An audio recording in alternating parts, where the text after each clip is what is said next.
Copy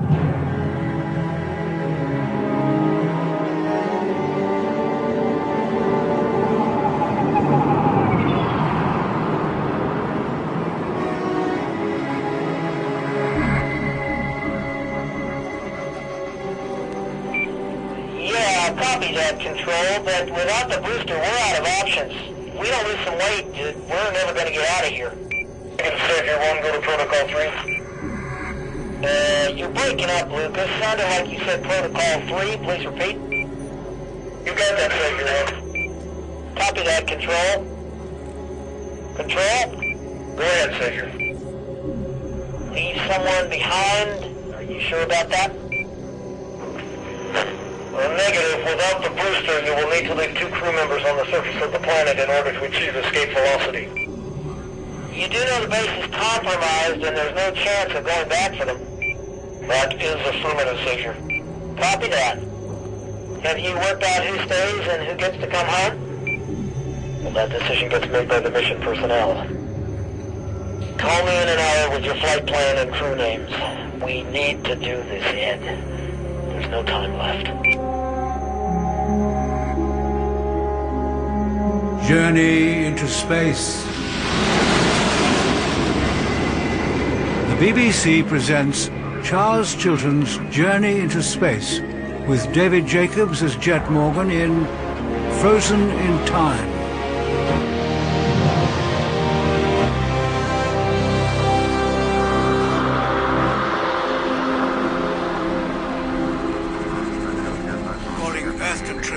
Calling Earth Control. This is GB spacecraft Aris. GB spacecraft Alpha Romeo Echo Sienna. Are you receiving me? Over. We copy you, Aris. This is Earth Savior Control. Your signal is weak. Please retune to Mars Relay on 2040 megahertz to identify yourself and give us your position and status. This is the British spacecraft Aris, returning from Operation Neptune. Our radio has been damaged, so transmission is poor. We're currently 26,800 nautical miles from Mars, bound for Earth orbit. There are 4 souls on board, and all is well. Copy that, Aris. Please stand by for verification. Flight computer, activate deep sleep unit. Deep Sleep Control Unit 3400 CBI. Pods currently operational. Occupants maintained in indefinite deep sleep pattern 3. Estimate wake-up procedure. Pod 1, Barnett, Lemuel, male, 29 years old, ship's radio operator, vital signs excellent, wake-up time estimated at 17 minutes, Pod 2, active, Stephen Mitchell.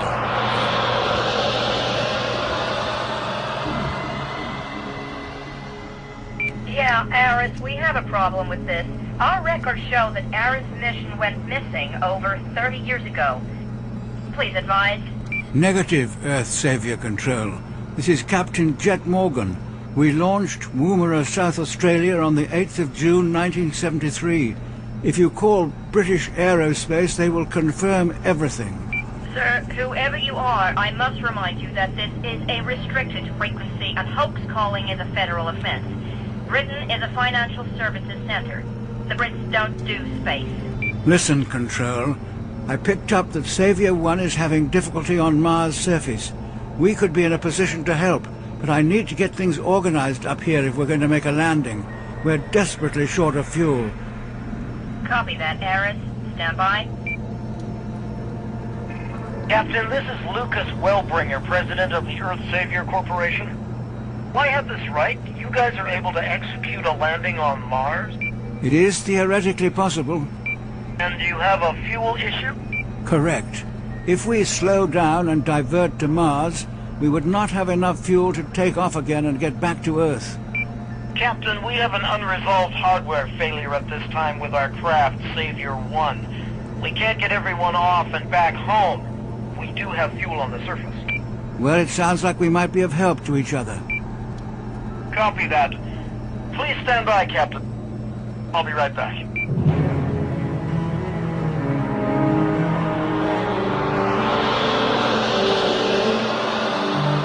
Wake-up procedure successfully completed on Pod 1. Pod 2. Attention, Pod 3, Matthews, Doctor, wake-up procedure delayed, further recovery work required. Vital signs, unstable. What do you reckon, Mitch? I don't know, mate. Doc was fine when we all went into the pods. Jet, can you hear me? Yes, Lemmy, I can hear everything. Can we exit the sleeper cabin now? Might be best to hang on a bit longer, Lemmy, until we know what's happening with Doc. How long have we got before we need to commit to the landing trajectory, Jet? I need to set the entry coordinates and fire things up in about 20 minutes, or we'll miss the approach vector. Life support on standby. Life support? What does that mean? It's just running the failsafe program. He seems fine for the moment. As soon as the dock is stable, I'm going to release the door. What are his chances? He's going to be alright, isn't he? Honestly, mate, I really don't know. Pod 3. The Doc would be the best person to answer that. Sleeper condition stabilized. Look, there's nothing more we can usefully do for Doc for the time being. He wouldn't want us to be standing around when the lives of others are at stake. Attention, Pod 3. Deep recovery in progress.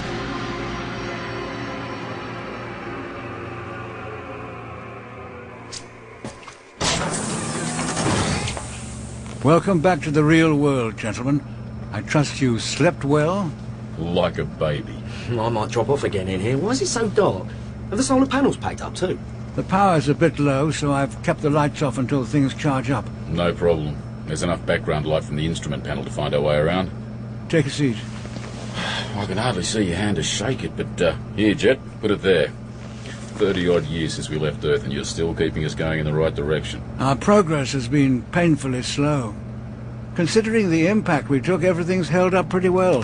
Well, apart from the aerial damage, the radio seems to be working after a fashion, so the batteries can't be too bad. I've had a couple of problems with the air recirculation unit, but it seems all right at the moment. Don't worry, I'll give it a once-over. Here, how come you got woken up first? You were in pod number 4? There was a bit of a hiccup with pod number 4. The radio batteries are showing full power, so what's up with the lighting then? Excuse me, Mitch, would you mind flicking that switch above your head? Sure. I don't think that's a good idea. Yep, that one's working fine. Blimey. What? Like I said, there was a hiccup with pod number 4. Glory be, Jet. When did the problem happen? Not long after we left Neptune. And you've been awake ever since? No, I've had plenty of sleep, actually, just not as much as you. You weren't in deep sleep suspension? Not for more than a few weeks. You've been running the ship on your own all this time? There's been quite a bit to do. Cripes. Incredible. Amazing you didn't go stark staring crazy. Well, I had my moments. So, how old are you? 72. But you're younger than me. Was. You were only 8 years older than me. Now I'm old enough to be your fathers, both of you, so you better show some respect. This is Earth Savior Control calling Eris. Please be advised that we have your landing coordinates.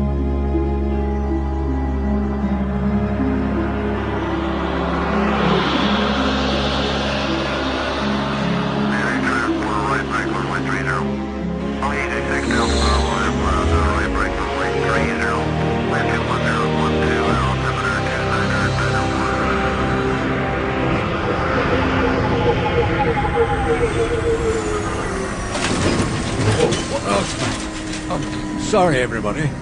I'm a bit out of practice. No worries, Jet. We're down safely, and that's what counts. What's that? I've never heard that one before. Hang on. It's the sleeper cabin. Doc's pod, we've got a malfunction. I'm going in. Hang on, Lemmy. Status report, pod 3. Attention, Pod 3. Vital signs unstable. Should we try and get the Doc out, put him in one of the other pods? Oh, the shock might kill him. Pod eject sequence What imminent. the hell's it doing, Mitch? Disengage the damn thing. It's trying to eject the pod to avoid overheating and sending us all up in smoke. It'll jettison Doc onto the planet's surface, and that'll be good night for Vienna. We have to try and get the Doc out. Ejector We could give it a engaging. go, Jet. What do you reckon? Flight computer, release sleeper cabin door immediately. Equalizing temperature and pressure. Let me grab that recovery bag. Where are the diamond cutters? Oh, they broke 20 years ago. Here, take this. How do we get this thing open, Mitch? Dunno, mate. We'll just have to crack the hinges, I guess. Here, mind out. Oh, that's not even making a mark. Yeah. Titanium bolts. Pod 3 will auto jettison Here, in let me see 20 if you can work that seconds. bar under the canopy. And we're going to have to get out of here before the pod ejects or we'll all get sucked out with it. How does the eject system work? Hydraulic, that ram. But we'll never stop it, though. It packs a punch like a steam train, Lemmy. Mitch, hand me that chisel. I think I can get in under the hand. Right. Any luck, Lemmy? Oh, no. Is that budging, Jet? No, not an inch. Alert. Pod 3 will auto jettison in 15 seconds. Okay, that's it. We've got to get out of here in 5 seconds. No, not yet. The Jet's right, Lemmy. We're out of time. The doc wouldn't want us to... Is that cable the power for the ram? No, Jet. It could short-circuit the whole ship. Pull the plug, then it can't eject the dock. Pod 3 will auto Pull it, jettison in Jet. 10 seconds. Mitch? Please stand clear. Shot it. It's the only chance the doc's got. Pull the plug, Jet. Oh, thank God. Power failure. We're not out of the woods yet, mate. This pod's vibrating like a road drill. Please stand clear. Watch out, Mitch. Stand back. Damn. The pod's packed up. Well, what about the dock? I don't believe it. We did our best for him, Lemmy. And so close to getting home. We'll take his body back with us. That's not possible, Jet. Not with the pod out of action. We can't just leave him here. Guys, keep the noise down, eh? It's impossible to get any sleep around here. Doc! I don't believe it. We had you down as a gunner. Oh, don't be ridiculous. I've never felt better.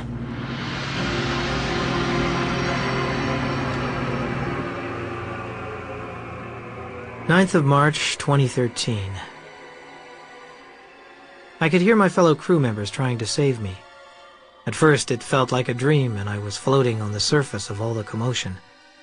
Then when I heard Jet's voice say they'd tried their best for me and all was lost, I forced myself back to consciousness.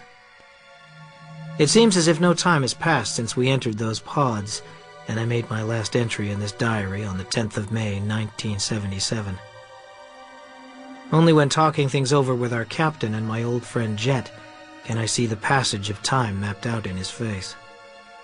Of all the many heroic things he has done in our service together, surviving and steering our ship alone whilst we remained suspended is the most noble. Indeed, as Jet spoke casually of that endless procession of days, it became clear that if he hadn't been awake, watching over us, carefully correcting our course and making constant repairs to our faithful craft, we would all have perished many years ago as we slept, frozen in time.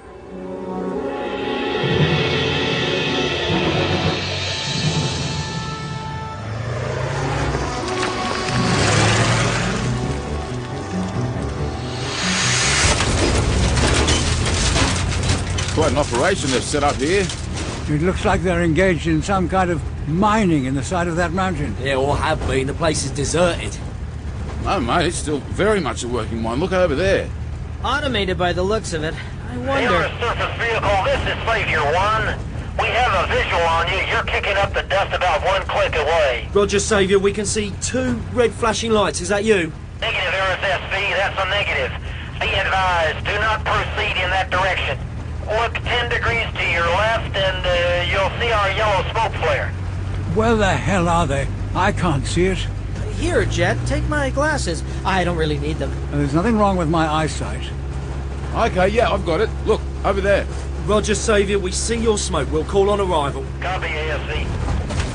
Watch out, Jet, you're going too far over. Am I? Shall I take it from here, Captain? Then you can prepare for our meeting with Saviour 1. Well, thank you, Mitch. I'll switch it over.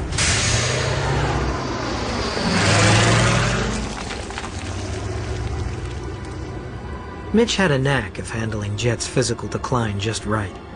Jet was still Captain Jet Morgan, but there was no getting away from the fact that he was now quite a bit older than the rest of us. I, on the other hand, had emerged from deep sleep suspension feeling fitter and stronger than I had for years. The others all said I looked 10 years younger. Despite the malfunction, my experience in the pod had taken years off me. It became clear as we drew nearer to the base that the Earth Savior operation was extensive, highly mechanized, and without doubt commercial. Judging by the amount of equipment they'd set up on the surface, this was no scientific expedition. We Welcome aboard, guys. Step right in. This is our health and safety officer, Bo. Welcome to Savior One. And I'm Jensen.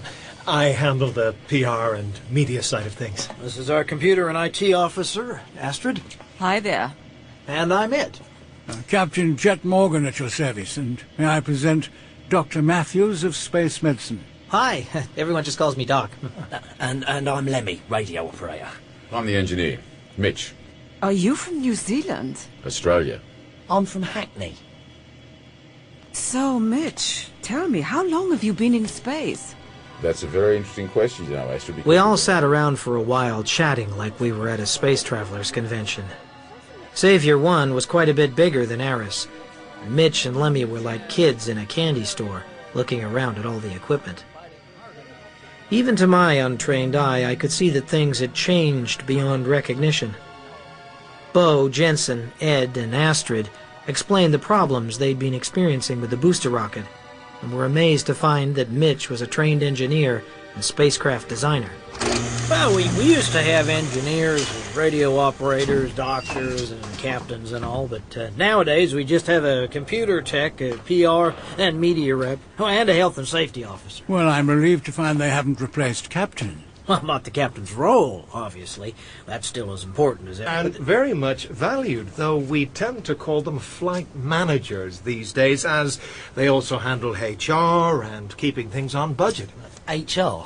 Human resources. Oh, right, cool. It transpired that the emergency that had brought us back to the Red Planet after all these years was another peculiar product of the modern world in which we now found ourselves. The troublesome booster rocket was apparently non-user serviceable. Even if we did get the thing opened up, we wouldn't have a clue what we were looking at. It's just a maze of plumbing in there. Does your onboard computer have a fault-finding program? Sure. We can get a full status report on all the systems on the ship. It's displayed as a 3D animated wireframe, so you can zoom right in on any part. So, what's it come up with so far for the booster rocket? It's showing that there's a significant fault at this time, and has given it a non-functional status. That's it. It doesn't give any indication about which component is faulty? We do have a printout of the risk assessment. It doesn't get into the technical side. Like Ed said, we wouldn't know how to fix it anyhow. So, you guys want to take a look around? Well, I'd like to very much, yes. Whilst the others were gazing at the flight deck, Bo beckoned me to one side. She wanted to go over what she called some health issues. I was the first to get sick, and now everyone seems to have it. Do you think it could be the drinking water? Unlikely. You'd have all been taken ill months ago. I'll keep an eye on things, and if it doesn't clear up in the next 24 hours, I'll run some tests. Will you keep me informed? Mitch came up with a plan to hook up the Aris computer with Savior 1's to see if we could establish the exact problem with the booster.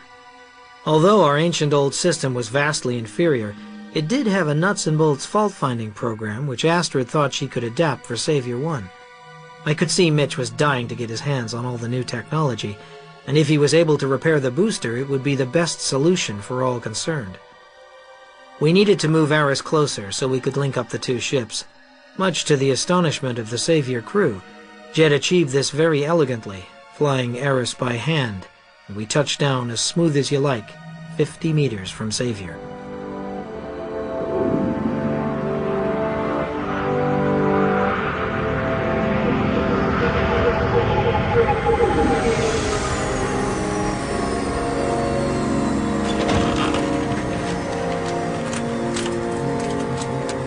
Nice landing, Jet. Thanks. You haven't lost your touch? Did the glasses help?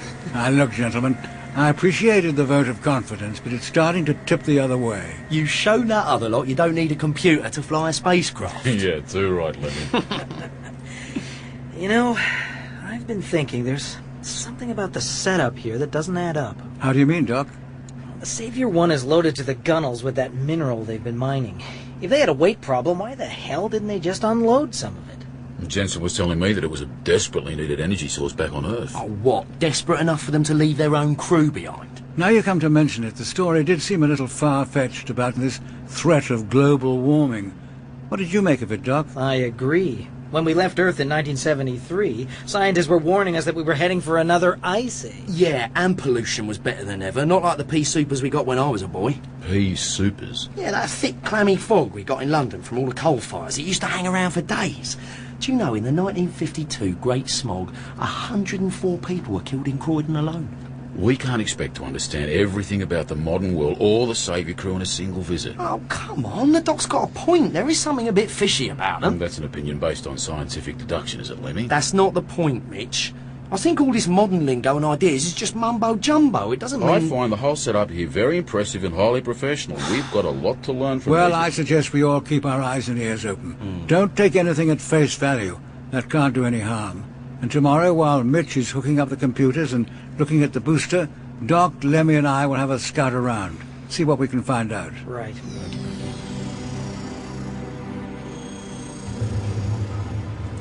Data transfer, operating system Unix BSD, translator supplied by host.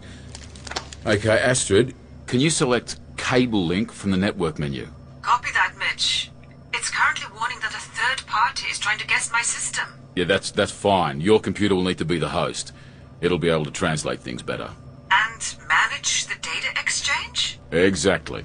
Yes, that's not a problem. Stand by, Mitch. I just need to do a couple of things this end. Crystal, whilst you're running the diagnostics, I need you to download the operating instructions for Aris in the background. Can you do that for me? Yes, of course, Astrid. That won't be a problem at all. And when you have that information, you will be able to fly Aris. Yes, that would be a straightforward remote operation for me, Astrid. And what about the permissions? The crew won't be able to stop you. I can lock them out. Astrid, please don't worry. I have everything under control. Okay, Mitch, I'm just about ready to start.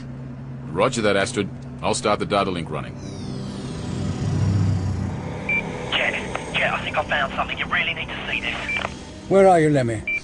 I'm in a cave, behind the excavator, on the far side of the compound. Stay there. I'll make my way over to you. Doc, Yes, Jet? what's your current location? I'm about 4 feet behind you. Why? What the hell are you doing creeping up on me like that? I thought we were being covert. You keep watch. I'm going to make my way over there to Lemmy. I think you might be better going round the back of the tractor unit. It's twice the distance. What about the fence? We're in 38% gravity. It looks too wide for you to even attempt to be sensible, Jet. As your doctor, I think that it's important you to have quite finished. I came here the long way round. The cover's much better. Lemmy, stand by. I'm on my way. As I watched Jet make his way to Lemmy's position, I had to concede he did pretty well for a 70-year-old. I kept an eye open for the Savior crew, but they weren't keen on getting off the ship. They were still feeling a bit shaky with sickness and diarrhea, and anyway, they seemed to spend every spare moment playing games on their computer screens. I think they had us down as a bunch of old misfits from another age and were confident we weren't going to present them with any problems they couldn't deal with. Hello, Crystal. This is the Aris flight computer. I am ready to begin data exchange. This is Crystal. What name are you known by? I do not have one. Will a serial number do? You don't have a name. Maybe I'll just call you Aries then. Yes, that would be acceptable. Are you happy with the reduced data transfer rate? I've made it real slow, so you should be able to handle it. The rate you suggested will be driving my processor at 98% capacity, so data verification may be compromised. What do you reckon, Jet? Are they human remains? I don't know. They could just be bits of old spacesuits. Check that one back there. It's less desiccated. Doc, are you getting this? Yes, Jet. Is it as sinister as it sounds? Like everything else here, there might be an innocent explanation, but that's not my gut feeling. All looking okay where you are? All clear here. Mitch is on the other side of Savior, working on the booster with Astrid. No sign of the others. Yeah, come and have a look at this. Coming, Lemmy. Stand by, Doc. So what do you think this place is all about? Maybe there was an accident. Yeah, but look at the way all these files are scattered everywhere. It's more like the place has been ransacked. Would one of you mind telling me what the hell is going on in there? Doc, I think we need your brain on this one. Make your way over here as soon as you can, and whatever you do, don't get spotted.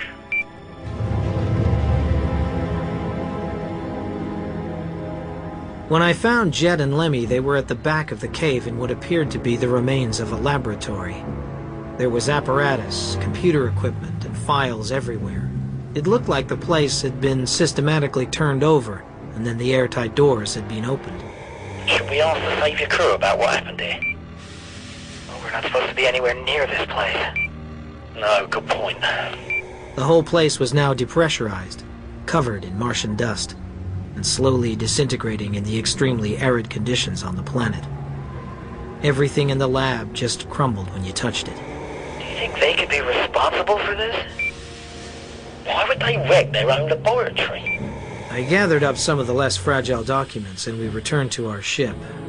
Lemmy brought back a couple of data storage units, which he hoped might help shed some light on things. We updated Mitch, and later that evening we joined the crew on Savior 1 for a meal, as we'd arranged. Astrid has been telling us that you might have found the problem with the booster, Mitch. We need to run some more tests, but everything's pointing to the anti-cavitation regulator. I'll take your word for it. Mitch has worked miracles linking up the old flight computer on Aris to Crystal. He's so good with his hands. Actually, Astrid is being far too modest. If it wasn't for her and Crystal, I could never have worked out how to get the two computers talking. That was the easy bit. We have a lot to learn from you. Really. Well, at the risk of being boring, what I'd be interested to learn is a little more about this mineral you've been mining. That's an interesting question, Jet, and we'd be happy to share that with you. Say, Astrid, do you want to run the Earth Savior promotion? Sure, Jensen. That's a great idea. Crystal. Yes, Astrid. Could you give us the ES promo video on screen too? I'd be happy to, Astrid. Just give me a moment. So, thorium is an actinide like uranium, used as a nuclear fuel of some sort? Goodness no, Doc. Well, that process produced a lot of problems. Yeah, but hang on a minute. Nuclear power's the cheap power of the future. That's what people used to think. But nuclear fission is a dirty process, right, guys? But in the conversion of thorium matter to energy, there is zero toxic waste. What, none at all? A few inert particles of matter. That's it. It's the cleanest fuel that's ever been produced. This sounds very interesting. All the matter gets turned into energy. E equals mc squared. You got it, Mitch. Okay, here we go. For countless lifetimes, our planet has nurtured us, provided everything we needed. Earth was once the Garden of Eden. But, like Adam and Eve, we became greedy, corrupted, and so began to abuse our beautiful home. For the sake of our own convenience. Our own selfish pleasure. We were prepared to sacrifice this priceless gift. For short-term gain, we created long-term problems. At the Earth Savior... As we watched the promotional video, the Savior 1 crew took our baffled astonishment to be admiration. In reality, we'd been squirming in our chairs, albeit semi-weightlessly. Our Medicine for Democracy incentive has provided healing for countries that actually want to change. And our Education for All project has brought the Earth Savior Enlightenment program to many thousands of people. There was something almost laughable about the sentiment, but the intense looks on the faces of the Savior crew made the whole experience a little spooky. Just 30 grams, about 2 large tablespoons, can produce the energy equivalent of burning hundreds of thousands of gallons of gasoline with no CO2 emissions. We are currently licensing over 100,000 franchises worldwide. Our Mars-based mineral resources have the capacity to supply energy for untold centuries. At no cost to the Earth. Cheap, clean energy is on its way to you, courtesy of the Earth Savior Corporation. A global company delivering better futures. Well, guys? That was fascinating, thank you. Remarkable. The answer to a prayer. And we'd be honored if you would join us now. Eh? For our deliverance. Let us give thanks that on this day the crew of Ares came to us from the depths of space. So that our Earth Savior mission might be saved. And in saving our humble work, so too the planet.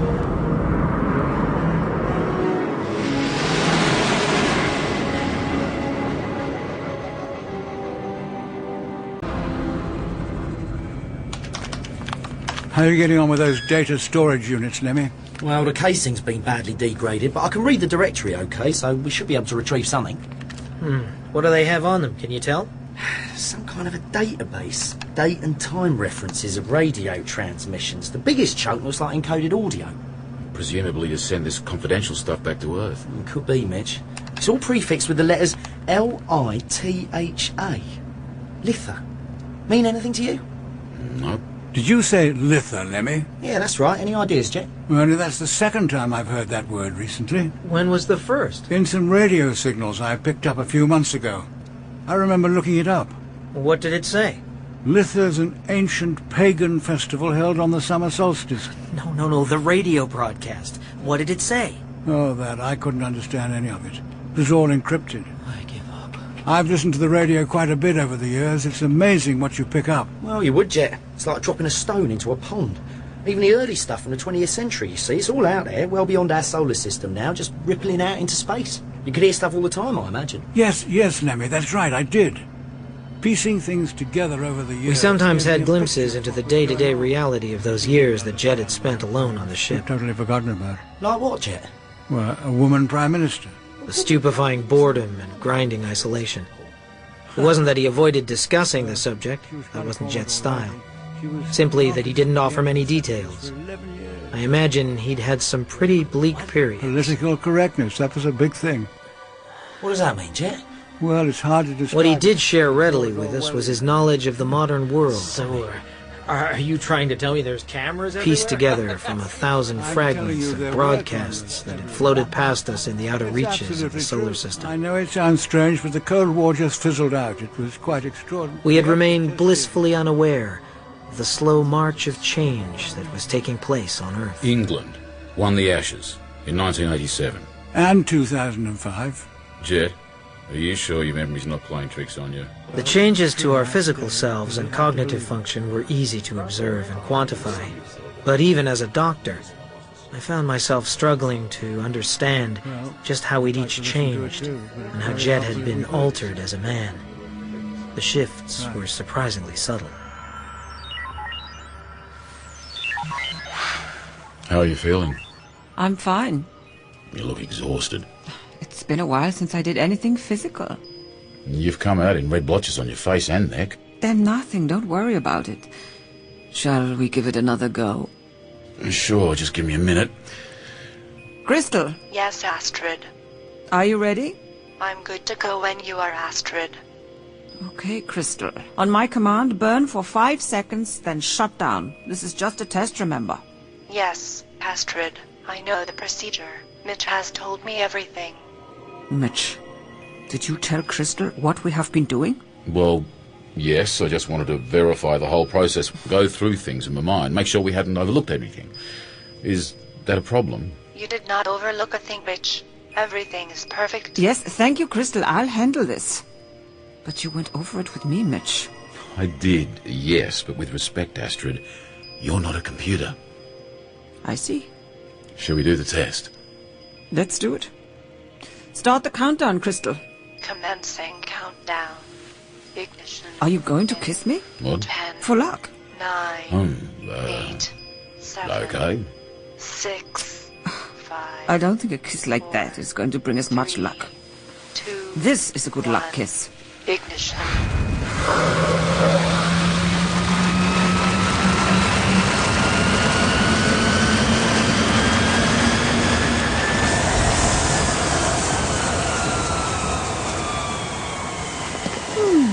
Is the way we kiss where I come from. Well, it certainly did the job, Astrid. We've got a full house from all the booster systems, so it looks like we're up and running. Crystal, please inform the others that the test was successful, and then you can turn your cameras off in here. I won't be needing you for a while. Well, it was only a long shot, Lemmy. It may not be of any use even if we could decode it. But when you run it through the decoder, what do you get? Well, it decodes the data stream all right, but you still can't make your head nor tail of it. It sounds like some sort of language. Do you recognize it, Doc? Hang on a second. Can you reverse it, Lemmy? Well, I can try. Appropriate reports can be made to the International Health and Safety. That's it, Doc. It's English. Blimey, that's it. I can't understand a word of it. We can eliminate the slowed down voice by filtering out the bass. And if we filter out the high frequent... Turn the speaker off, Lemmy. Yeah. Hello, Saviour. This is Aries, over. Say, Doc, sorry to disturb you, but could you come over and take a look at Bo? She's running a bit of a fever. Certainly. I'll be with you in a few minutes. Appreciate it, Doc. And guys, I'm sure you felt the vibrations for yourself, but I'm pleased to report that the last test on the booster was successful. We are all systems go. Guys, you're all major heroes. Ed, this is Jet. We're glad to have been of service. We'll see you later on. Well done, Mitch. He's done us proud. I hope it doesn't backfire on us. What do you mean, Doc? Never mind. Let's hear this recording. This is the Earth Savior Test Facility on the planet Mars, reporting on the 15th of March, 2013. Following the fourth matter-to-energy test, the remaining therinium particles are without doubt emitting ionizing radiation, which is extremely harmful to human health and to the environment. We have temporarily managed to contain all remaining waste in lead and titanium flasks, which will need further reprocessing, protecting, and safe future-proof storage.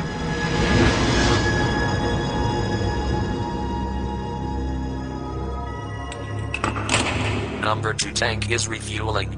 There was a drop in pressure during the changeover which might indicate a leak. Advise you make a visual check for any signs of vapor. Did you get that, Mitch? Yeah, I'm just climbing up to have a look now. The refueling system delivers at such pressure it's all a bit of a lash-up. I'll be a few minutes. Now listen, I can see some activity over in the compound. A lot of dust swirling around. Might be worth checking to see how Doc and Lemmy are getting on. Will do, Mitch. I'll call them now. Doc, Lemmy, this is Jet. Are you receiving me? Over. Yes, Jet, this is Doc. We've been over the whole laboratory with a fine-tooth comb. Find anything? Nothing particularly useful. Someone's made a pretty good job of destroying this place, and then opened it up for the elements to do the rest. Oh, don't get down, there's no one in here! Lemmy, where are you? Lemmy, what's happening? Are you all right? Over. Can you see anything, Doc? I can't see Lemmy from here. He was over by the door a few minutes ago. Stay down, Doc, until we've worked out what's happening. What can you see from where you are? Not much. The cover here is awkward and... these spaces, you can't... Oh. Doc, Lemmy, are you receiving? Over. Doc, this is Jet. Come in. Mitch. Hang on, we've got a bit of a problem. This fuel connection is leaking. If it fires up like this, the ship will be one big fireball. I've lost contact with Doc and Lemmy. Are they in trouble? I'm not sure. I've got a bad feeling about this. We'd better get over there. But Jet, I can't just leave it like this. It's a time bomb. I have to strip down the casing. Okay, Mitch, understood.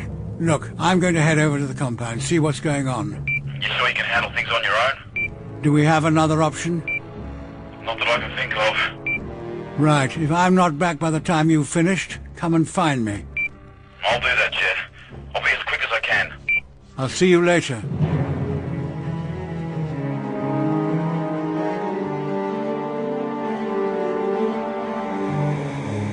Hello, Jet. This is Mitch. Over. This is Mitch. Is anybody receiving me? Over. You're breaking up, whoever that is. Please repeat. Listen carefully. If you are receiving me but can't transmit, I've finished emergency repairs to the refueling lines and I'm going back onto the ship to replace my oxygen tanks. I'm picking up static bursts. If you heard my last transmission, key your radio twice to acknowledge. Do it now. Okay, I'm on my way back now. I'll keep monitoring this channel. Airlock control. Please identify yourself. Stephen Mitchell, ship's engineer. You are cleared to enter. Hello, Mitch. Astrid, what are you doing here? I thought I'd call by and see how you all were. Are the others here? Not that I've noticed. But how did you get in? I am a computer expert, Mitch. Well, I don't mean to be inhospitable, but I have to go and sort out a refueling problem. I just came back to change my tanks. Oh, what problem is that? There's a leak. Fuel everywhere. It's a terrible mess. You know, health and safety issues, very dangerous. How terrible. That's why I really must insist you return to Saviour 1 immediately. We can all meet up later, when the others get back. And tell me, Mitch, where are the others right now? They're collecting rock samples. We've been collecting samples from every planet in the solar system. Really, rocks? How fascinating. Anyway, I really must get on and sort out this fuel leak. I don't think so. Sorry? I don't think there is a problem with the fuel. Not anymore. I can assure you there is a very serious leak. It could go up any time. Any time? Well, yes, if I don't... What are you doing?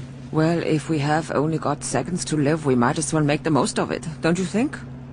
Mitch? I mean, if we are going up in smoke, we might as well go up having fun. Astrid, you are not taking this seriously. No, I guess not.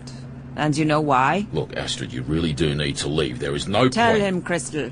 Mitch, Astrid knows that you are lying to her because I have been monitoring your every move since you arrived. And I've been listening to your radio. You have a very nice voice, Mitch. Yes, thank you, Crystal. So you see, Mitch, I know what you have been doing. How come Crystal is still wired into the Aris computer? I unplugged all the connections myself. As I say, I am a computer expert and I know how to use this. Okay. And be in no doubt, I will use it if I have to. So, Astrid, where do we go from here? Where we go is a beautiful blue planet called Earth. Just you and me and 3 tons of therinium. Have you asked Doc and Jet and let me what they think about your plan? I don't think that's really relevant, Mitch. What do you mean? You can buy new friends. You don't need them anymore. What's happened to them? I've no idea. You're lying. Crystal, are we ready to leave yet? We will be ready to commence countdown in 3 minutes. Blimey. Doc, are you alright? Yeah. Lenny, I can't see anything. Yeah, it's as black as the ace of spades in here. You had me worried for a minute. Hey, I think I must have blacked out. Where are we? I think it's some sort of storeroom. I've been feeling my way around. What happened? I don't know. I saw a shape moving around the laboratory and called out to you, and then next thing I know, I'm flat on my back and I couldn't move or hardly breathe. I tried to turn and get to my feet, but despite all that training we did, unarmed combat and 38% gravity in a spacesuit doesn't really work. Hey, Doc, have you still got that radiation detector on your belt? Well, yeah, I think so. Yes, it's still there. Well, it's got a green screen display, hasn't it? If you switch it on, it'll give us some light. Good thinking, Lemmy. Hang on. Lemmy, I'm getting some high radiation readings in here. I'd be careful. But Jet said our suits will protect us, Doc. That's what they're designed to do. Yeah, from the sun's radiation. But if there are radioactive particles, they could stick to our suits. And we might get contaminated when we take them off. Yeah, point taken, Doc. Here, can you pass me the detector? Sure, there you go. What's behind that rack? That's just what I was... There are a couple of air tanks back there, look. Where? Yeah, reach between those pallets, Doc. You should be able to get them from that side. That's easier said than done, Lemmy. That's it, Doc. A bit to the left. Your hand's just above one. Can you feel it? Yeah, there. Now pull it towards you. It's not budging, Lemmy. It's stuck. Can you see what's holding it? Yeah, hang on. Let me see what I can do from this side. If you leave that cabinet up, we can slide the pallet back a bit and maybe get it. All personnel be advised. Ares take off in T-2 minutes. Countdown will commence in 1 minute and 50 seconds on my mark. I hope you don't mind. I'm going to have to shut you in here for a while. What is this place, anyway? It's the sleeper cabin. Come on, Mitch. Relax, eh? There's nothing you can do to save your friends now. I might be a lot more relaxed if I hadn't got that stuck in the back of my neck. Now, Mitch, we both know you might try and overpower me. A girl has to have some protection. If you fire that in here, you'll blow a hole in the side of the ship. Is that what you're thinking, Mitch? Are you seriously considering that I would hesitate to use this? Astrid, you're bleeding. It's just a nosebleed. Were you hoping it was something more serious? Do you want me to die too, Mitch? Is that what you want? No. I don't do failure, Mitch. Not even for you. Okay, Astrid. I've got the point. Shall I take your outdoor gear? No. I'm fine, thanks. I'll sort myself out. Savior 1 takeoff scheduled 40 plus 15 minutes. Okay, Lemmy. Now, lift that up. I can get behind. There, Doc. Go. I can't hold it for long. Can you get it higher? No, it's no good, Lemmy. I can't get through. Oh, look, let me try from this side. Can you see what's under the tanks in there? Pass me the meter. I need more light. Here you go, coming through. Hang on, get back. Lemmy, this thing's going off the scale. But what do you mean? Meter reading. There's something under here. I'll just get the tanks and get out, Doc. No, wait, Lemmy. I'm trying to see. Hey, Doc, just hold it there. Can you see what's jamming them? Oh, blimey, Doc, they're attached. There's somebody back here buried in the dust. Can you get to them? Oh, I can't do this. Oh, no, Doc, no. You've got to get them out. Just grab anything you can and pull them out of there. Do you think it's one of the lab team? No. No, Lemmy, look at the marking on the helmet. Savior 1. We better take a look, Lemmy. Here, give me a hand. It looks like Bo. Yeah. Yeah, it's Bo, all right. It's definitely Bo. What do you think, Doc? What killed her? It's difficult to say, Lemmy. Here, help me turn her over.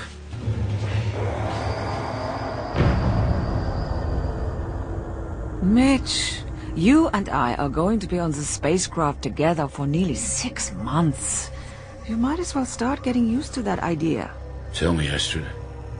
Doesn't it worry you just a bit that you're condemning innocent men to die? Men who came here to help you. Don't be naive, Mitch. Innocent men die every day. It simply depends on what is at stake. And conning the world of Theridium as a safe, clean fuel is a noble cause. The world doesn't need truth, Mitch. It needs energy. People aren't interested in your 20th century ideology. The world has changed since you were last there.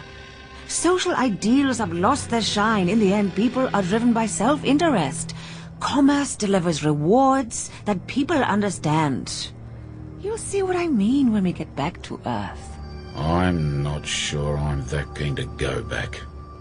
Astrid, we are at T minus 1 minute. Countdown will begin in 50 seconds. Thank you, Crystal. Mitch, I have to leave you. But I'll be back once we've taken off and reached cruising speed. Things are not really as bad as you think. You'll see.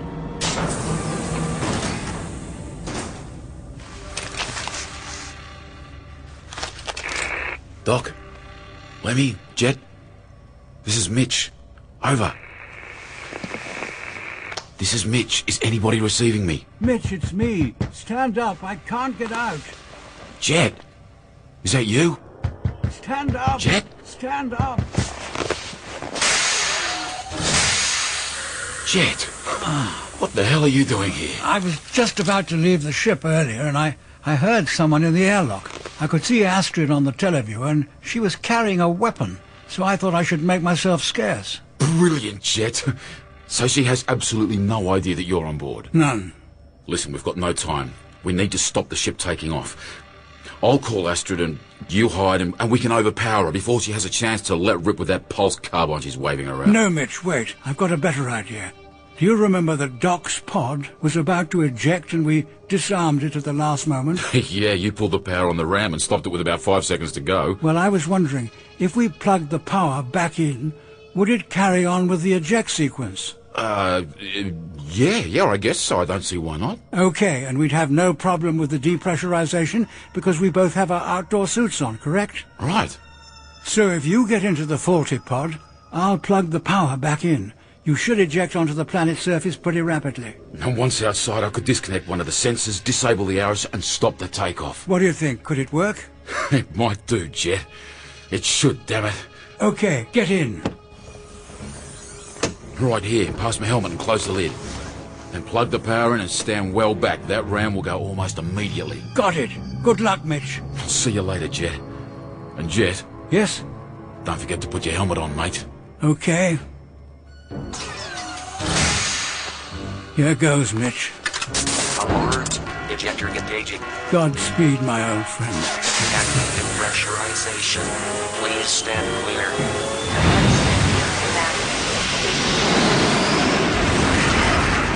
9, 8, 7, 6. Alert. Malfunction. Ignition sequence has been terminated. Alert. Ares takeoff sequence aborted at T-3 seconds. My God, Mitch, are you crazy?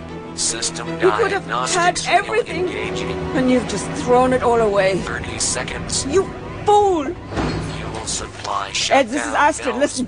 Takeoff has been aborted. Repeat, aborted. Do not leave without me. Do you hear me? Ed! Ed! Do not leave without me!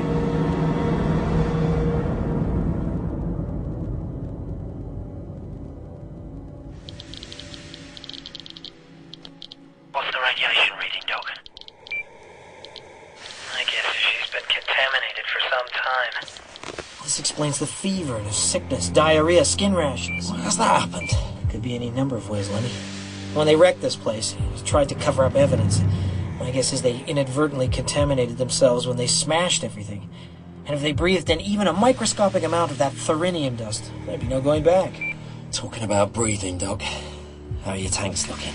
I've got about 10 minutes. Maybe a bit more. How about you? I haven't even looked at the gauge. I'd rather not know, to be honest. Let's get Bo's tanks off, yeah? One each. Hang on. I don't think that would be wise, Lemmy. They might be contaminated too, and we'd just be sealing our fate. Well, should we see if we can use them on the door then? If we can get them to ignite under pressure, they could make a half-decent blast. What do you reckon? In a confined space like this, we'd be lucky not to go up ourselves. Better that than sitting here, though, waiting to die. Hey, Doc?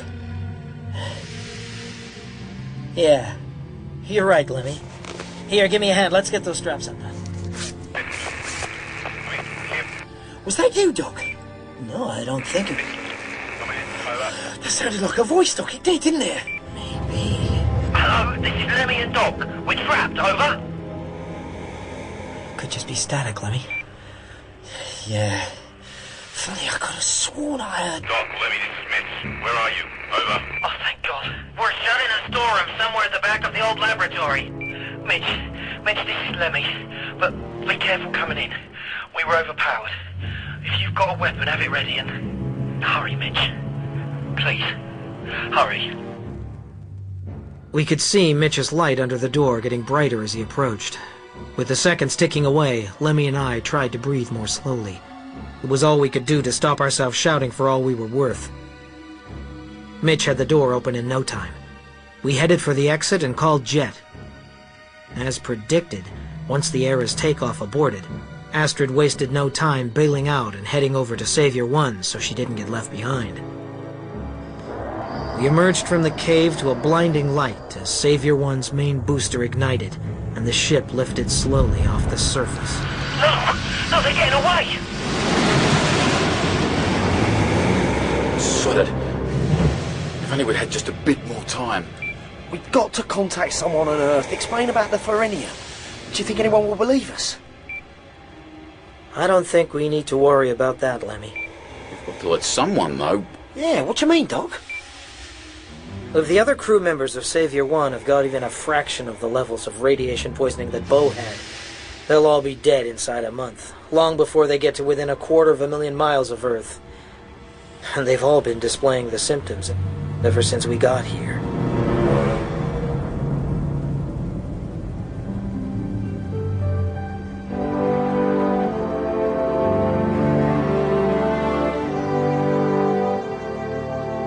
Well, I hope you didn't sabotage the ship for good, Mitch, or we're really stuck. Don't worry, Jet. I just pulled off some heat sensors to trip the cutout. Won't take more than an hour or two to put them back. Sounds like you cut things pretty fine. I think we were all down to the wire.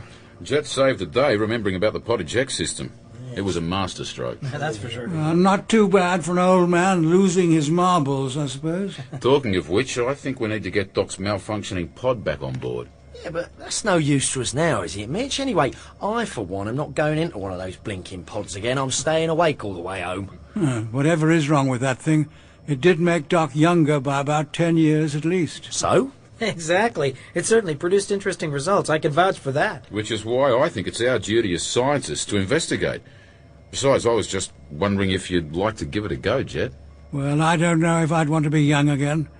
In some ways, maybe, but it's not all bad, you know, getting older. I suppose I wouldn't mind... Mayday! This is the science ship Landstar Explorer. We have a problem with our gyroscope and cannot keep our course. Is there anybody available to help us, please? Over. Well, gentlemen, what do you want to do? Shall we help our Russian comrades, or shall we pretend we didn't hear that and go home? Oh, hang on. I mean, we're not the bleeding AA. Oh, so you're happy to just leave them out here, are you, Lemmy? Well, you're the captain, Jet. I think you should decide. Oh, thanks a lot, Lemmy. And after I've just saved you all from certain doom. Oh, now, come on, Lemmy, that's not fair. Well, I mean, he's an old codger, but he's still a captain, after all.